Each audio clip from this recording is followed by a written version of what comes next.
back to our English class. Yesterday, we studied the third paragraph of the novella A Shipwrecked Sailor written by Gabriel Garcia Marquez. Now, I am going to ask you some questions from yesterday's portion. Are you ready? Yes, miss. Okay. So, what is the name of the narrator? Arjun, can you? Yes. Very good, Arjun. Sit down. It's Luis Alejandro Velasco. Okay. So the next question is, what appeared reassuring to the narrator? Anusha, can you? Yes.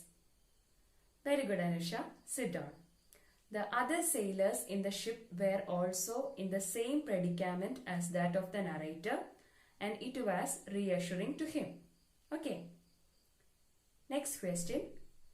I made it on the third try. What did the narrator do on the third try? Diti, can you?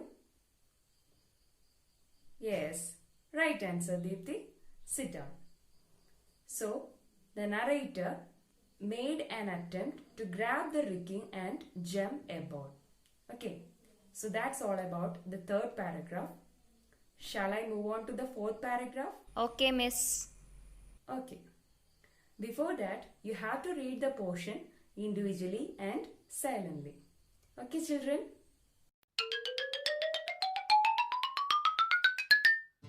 Aishwarya, read the portion loudly. Yes, miss. I recognized them immediately. Castello had a firm grip around Caraballo's neck. Caraballo, who had been on watch when the accident occurred, was wearing his life jacket. He yelled, "Hold on tight, Castello." They floated amid the scattered cargo about 10 meters away. On the other side was Luis Rengifo, trying to stay above water with his headphones aloft in his right hand. He had stripped off his shirt so that he could swim better, but he had lost his life jacket. Even if I hadn't seen him, I would have recognized his cry, "Fatso, paddle over here." I quickly grabbed the oars and tried to get closer to the man. Caraballo, with Castello clinging to his neck, neared the raft. Much further away, looking small and desolate, was the fourth of my mates, Raymond Herrera, who was waving at me while he held on to a crate. Very good, Aishwarya. Sit down. Now, let's move on to the summary. In the fourth and fifth paragraph, Velasco recognized his shipmates who were trying to reach the raft. Castello had a firm grip around the neck of Caraballo. Caraballo was wearing a life jacket and yelling at Castello to hold on tightly. On the other hand, Luis Rengifo was trying to stay above the water with his headphones aloft in his right hand, and Velasco then grabbed the oars and tried to reach the men. Then he saw his other shipmate, Raymond Herrera. That's all about the summary. Now, take your textbook and read the fourth question in your course book. Children, listen carefully. The fourth question is, then I saw 3 of my mates near the raft.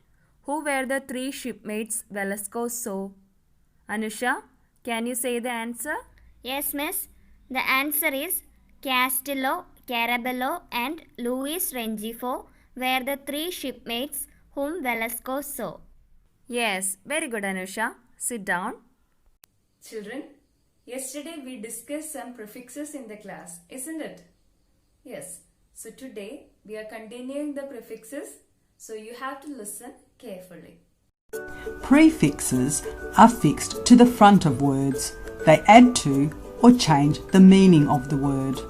The prefix for not can be ill, and this is added to words beginning with L. Ill plus legal is not legal. It can be ear, and this is added to words beginning with R. Ear plus repairable is not repairable. It can be im, and this is added to words beginning with M or P. Im plus moral is not moral. Im plus possible is not possible. It can also be un, so un plus musical is not musical. or it can be in. In plus competent is not competent. Or it can be dis. Dis plus agreeable is not agreeable. Children, now take your notebook and write down these words in your notebook and underline the prefixes in these words. Make it fast. Sridevi, read the prefixes in these words. Yes, miss. Il, ir, un, dis, in, and im are prefixes in these words.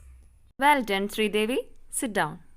So children, in the 4th and 5th paragraph, the narrator introduced his shipmates and also described their condition after the shipwreck.